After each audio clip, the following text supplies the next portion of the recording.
Hey guys, this memory just popped up into my head and I wanted to come on and share this story with you. So a few years ago, or many years ago now, looking at almost 10 years ago, I was working with this little boy and I was teaching him to identify community helpers. So I had pictures of different people in the community, police officers and firefighters and chefs, and I had a picture of a doctor. And I showed him the picture and I said, who is this? And he said, that's a woman dressed up for Halloween like a doctor. And I was like, huh?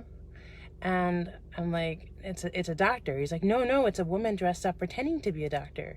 And I'm like, no, it's a picture of a doctor. And he looked at me and he's like, well, no, women can't be doctors. And his father was a doctor.